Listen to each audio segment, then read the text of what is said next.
प्रिय विद्यार्थियों, मैं डॉक्टर शिवशंकर व्यास, सहायक आचार्य राजकीय विधि महाविद्यालय बीकानेर। आज फिर हम अपने फर्स्ट ईयर की क्लास में अपना paper number 10th professional ethics, lawyers accountability and bar bench relation पे चर्चा करेंगे। प्रिय विद्यार्थियों, हमने इस क्लास के लिए सबसे पहले टॉपिक में आपसे इसके पेपर के पैटर्न की बात की थी और उसके बाद में हमने भारत में विधि व्यवसाय के इतिहास की चर्चा कर चुके हैं। अर्थात जिस रूप में आज हमारा लीगल प्रोफेशन है वह किन किन सोपानों से गुजरता हुआ यहाँ तक पहुँचा, उसकी चर्चाएं हम पीछे कर चुके हैं। उसी दौरान हमने लास्ट बिल्कुल चर्चा की थी कि एडवोकेट एक्ट 1961, यानी कि जब हमने विधिक व्यवसाय के इतिहास की बात की थी तो लास्ट हमने कहा था कि हम एडवोकेट एक्ट 1961 की चर्चा करेंगे। अर्थात एडवोकेट एक्ट 1961 ही वर्तमान में है जो इस लीगल प्रोफेशन को नियमित करता है, विनियमित करता है। और इसी एडवोकेट एक्ट में आज जो हम अपनी क्लास में टॉपिक शुरू कर रहे हैं वो है एक एडवोकेट के एनरोलमेंट की प्रक्रिया, यानी कि एक अधिवक्ता के नामांकन की प्रक्रिया क्या होगी, एक अधिवक्ता अपने आप को किस प्रकार से एनरोल्ड करवाएगा, उस टॉपिक की हम आज चर्चा शुरू कर रहे हैं। यानी कि एडवोकेट एक्ट 1961 और उसमें हम आज से शुरू कर रहे हैं अपना टॉपिक एनरोलमेंट प्रोसीजर, नामांकन प्रक्रिया।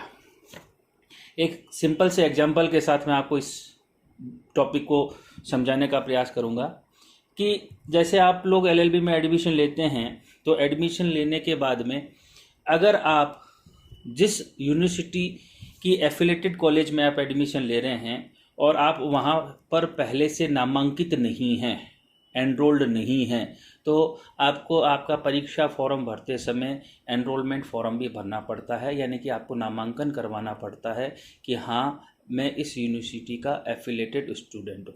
तो पहले क्या कर रहे हैं आप, चाहे वो बीए में आपने एडमिशन लिया हो या एलएलबी में लिया हो, जिस कॉलेज में आपने एडमिशन लिया है उस कॉलेज, वह कॉलेज जिस यूनिवर्सिटी के अंडर में आता है, अगर आपने पहले अपना एनरोलमेंट वहाँ नहीं करवा रखा है तो आपको एनरोलमेंट करवाना पड़ता है, जिससे कि ये पता लग सके कि आप कौन सी यूनिवर्सिटी के एनरोल्ड विद्यार्थी हैं।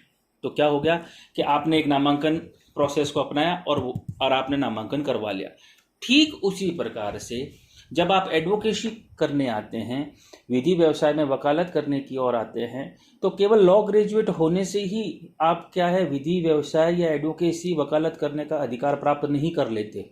आपको एक प्रक्रिया से गुजरना होगा और उस प्रक्रिया को गुजरने के बाद आपका एनरोलमेंट होगा और उसी एनरोलमेंट के बाद आप कोर्ट में प्रैक्टिस कर पाएंगे। ये हम आज मैंने पहले आपको एक सिंपल सा एग्जांपल दिया यूनिवर्सिटी का कि आप पहले वहाँ नामांकित होंगे, जिससे कि पता लग सके कि उस यूनिवर्सिटी के एफिलेटेड कितने स्टूडेंट हैं। ठीक इसी प्रकार जब आप यहाँ नामांकन करवाएंगे, यानी कि जिस स्टेट में आप प्रैक्टिस करना चाहते हैं वहाँ आप नामांकन करवाएंगे, तो एक संख्या पता लग जाती है कि उस स्टेट में कितने एनरोल्ड एडवोकेट्स हैं। उसी प्रोसीजर की आज हम चर्चा शुरू करेंगे। एडवोकेट एनरोलमेंट प्रोसीजर को शुरू करने से पहले हम सबसे पहले अधिवक्ता शब्द से क्या अभिप्राय है, मीनिंग ऑफ टर्म एडवोकेट, अधिवक्ता से क्या समझते हैं, इस शब्द को पहले हम समझते हैं। ठीक है ना। सामान्य अर्थ में पहले मैं समझाने का प्रयास करूंगा।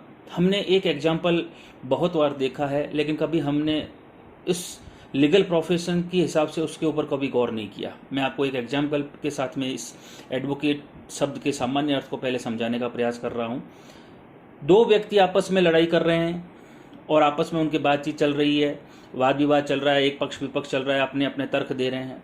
इसी दौरान क्या होता है, तीसरा व्यक्ति उन दोनों में से किसी और की ओर से क्या है कोई वक्तव्य दे बैठता है, यानी कि वह उसका पक्ष या विपक्ष लेता है। तब दूसरा व्यक्ति कहता है, भैया क्यों, आप इसके एडवोकेट हैं क्या, आप इसके अधिवक्ता हैं क्या, आप इसके वकील हैं क्या जो बीच में बोल रहे हैं। वो कहता नहीं, तो फिर आपको बोलने की क्या जरूरत है, आप चुप रहिए, हम दोनों की बात है।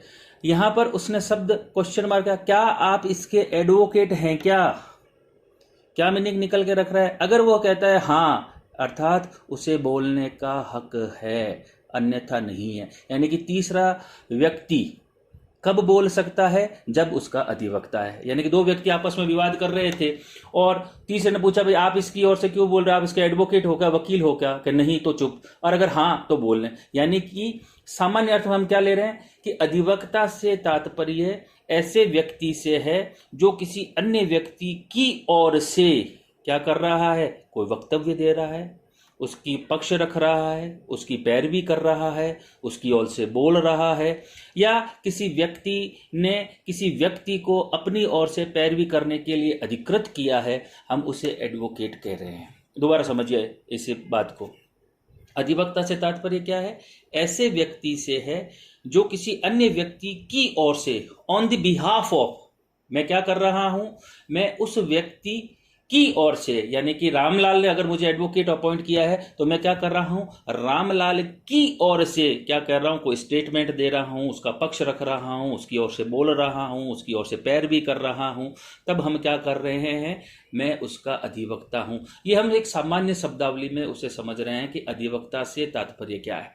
कई बार क्या होता है, सामान्य एक और एग्जांपल देता हूं कि किसी फंक्शन में हमें जाना होता है, हमारे घर के किसी मेंबर को जाना होता है, या किसी मीटिंग में हमें जाना होता है ऑफिशियली, लेकिन जिसे जाना होता है वह व्यक्ति नहीं जाकर किसी अन्य व्यक्ति को डेप्यूट कर देता है, तो क्या हो रहा है, वह व्यक्ति उसकी ओर से, सपोज कीजिए कि अपने ही कॉलेज की बात है, प्राचार्य महोदय को किसी मीटिंग में जाना है, लेकिन प्राचार्य महोदय को किसी मीटिंग में जाके अपनी कोई पक्ष रखना है, लेकिन वो किसी कारण से जा नहीं रहे, तो हमारे में से किसी व्यक्ति को उन्होंने भेज दिया, तो हम क्या कर रहे हैं, ऑन द बिहाफ ऑफ प्राचार्य की ओर से हम क्या कर रहे हैं, स्टेटमेंट दे रहे हैं। यानी कि मैं जो कह रहा हूं, मैं नहीं कह रहा हूं, वो मेरे कॉलेज या प्राचार्य की ओर से दिया गया वक्तव्य है। ठीक उसी प्रकार से जब कोई व्यक्ति किसी अन्य व्यक्ति को क्या कर रहा है, अपनी ओर से बोलने का अधिकार दे रहा है, अर्थात बोल वह रहा है, लेकिन किसकी ओर से बोल रहा है, जिसने उसे अधिकृत किया है, वह उसकी ओर से अपना मत वहां पर रख रहा है।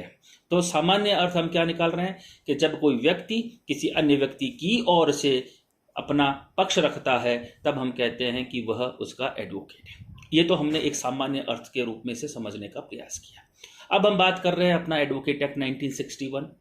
तो इस एडवोकेट एक्ट 1961 में, ठीक है ना, किस प्रकार से अधिवक्ता शब्द को परिभाषित किया गया है, अब हम उसकी ओर आ रहे हैं। तो इस एक्ट, किस एक्ट, अधिवक्ता अधिनियम 1961 की धारा 2(1)(a), advocate act 1961 section 2(1)(a) में इसे किस रूप में परिभाषित किया गया है। वह कहता है कि अधिवक्ता की परिभाषा इस प्रकार से दी गई है कि अधिवक्ता से अभिप्राय ऐसे व्यक्ति से है जिसका नाम इस अधिनियम के उपबंधों के अधीन अधिवक्ता नामावली में प्रविष्ट हो। क्या कह रहा है, अधिवक्ता से तात्पर्य कैसे व्यक्ति से होगा, उस व्यक्ति से होगा जिसका नाम इस अधिवक्ता अधिनियम 1961 के अधीन अधिवक्ता नामावली में दर्ज हो। यानी कि एडवोकेट एनरोलमेंट लिस्ट में जिस व्यक्ति का नाम दर्ज होगा वही व्यक्ति एडवोकेट होगा। यहां पर आपके 2 नंबर का प्रश्न बन चुका है, ध्यान में रखिए। अधिवक्ता से क्या तात्पर्य है, अगर वो सीधा आपसे 2 नंबर में सिर्फ पूछता है तो आपको एक सामान्य अर्थ को छोड़ते हुए आप सीधा एडवोकेट एक्ट 1961 पर आएंगे कि एडवोकेट एक्ट 1961 सेक्शन 2(1)(a) क्या कहता है, अधिवक्ता से तात्पर्य उस व्यक्ति से होगा जिसका इस एक्ट के अधीन रखी गई एडवोकेट एनरोलमेंट लिस्ट में नाम दर्ज हो। एक लिस्ट बन जाएगी, जैसे ही आप एनरोल करोगे आपकी एक सूची में नाम दर्ज हो जाएगा, जिसका उस एडवोकेट एनरोलमेंट लिस्ट में नाम होगा वही व्यक्ति अधिवक्ता कहलाया जाएगा। ये आंसर आपका क्या होगा, सटीक 2 नंबर के लिए आपको दिया जाएगा। अब आता है कि नामावली, उसको परिभाषित कहाँ किया गया है, रोल को सेक्शन एडवोकेट एक्ट 1961 के सेक्शन 2(k) में नामावली से तात्पर्य उस नामावली से है जो इस अधिनियम के अधीन तैयार की गई और रखी गई अधिवक्ता नामावली से है। यानी कि हमने ऊपर पढ़ा कि अधिवक्ता कौन होगा, जिसका नाम अधिवक्ता नामावली एडवोकेट एनरोलमेंट लिस्ट में दर्ज होगा। अब वो आगे नामावली को ही सेक्शन 2(k) में क्या परिभाषित करता है कि उस नामावली से तात्पर्य उस नामावली से है जो इस अधिनियम, किस अधिनियम, एडवोकेट एक्ट 1961 के अधीन तैयार की गई है और रखी गई अधिवक्ता नामावली है। इस अधिनियमों के उपबंधों को ध्यान में रखते हुए जो नामावली तैयार की गई है वही नामावली कहलाई जाएगी, और जिस नाम व्यक्ति का नाम उस नामावली में होगा वह एडवोकेट कहलाया जाएगा। इसके साथ ही सेक्शन 17 इसी अधिनियम की धारा 17(1) में ये कहा गया है कि प्रत्येक राज्य विधिक परिषद अधिवक्ताओं की नामावली तैयार करेगा और रखेगा। 3 चीजें आ गई, advocate enrolment list section 21A जिसमें नाम होगा वह एडवोकेट होगा, नामावली 2K में हो गई, यहां पर भी 2 नंबर का क्वेश्चन बन गया। और सेक्शन 17(1) क्या कहता है कि प्रत्येक राज्य की विधिक परिषद, आगे चलकर हम क्या करेंगे, राज्य विधिक परिषद यानी कि स्टेट बार काउंसिल और बार काउंसिल ऑफ इंडिया की भी चर्चा करेंगे कि इसका गठन किस प्रकार से होता है, इसके क्या कार्य हैं, किसके क्या अधिकार हैं, ये किस प्रकार से फंक्शनिंग करता है, इसके ऊपर हम चर्चा करेंगे। तो प्रत्येक राज्य विधिक परिषद का ये कर्तव्य होगा कि वह अधिवक्ताओं की एक नामावली तैयार करेगा और रखेगा, यानी कि तैयार करेगा और रखेगा मतलब वह आम जनता के लिए हर समय देखने योग्य होगी, यानी कि एक वो पब्लिक डॉक्यूमेंट होगा। तो आज हमने एडवोकेट एनरोलमेंट प्रोसीजर की शुरुआत की। हमने ये देखा कि एडवोकेट से सामान्य शब्दों में उसका क्या अर्थ है, एडवोकेट एक्ट 1961 सेक्शन 21A में उसे क्या बताया गया है, नामावली से क्या तात्पर्य है, और सेक्शन 17(1) कहता है कि प्रत्येक राज्य विधिक परिषद की ये कर्तव्य होगा कि वह क्या करेगा, अधिवक्ताओं की ऐसी एक नामावली तैयार करेगा और उसे रखेगा। आगे इसी प्रोसीजर को हम कल अपनी क्लास में और आगे शुरू करेंगे। धन्यवाद।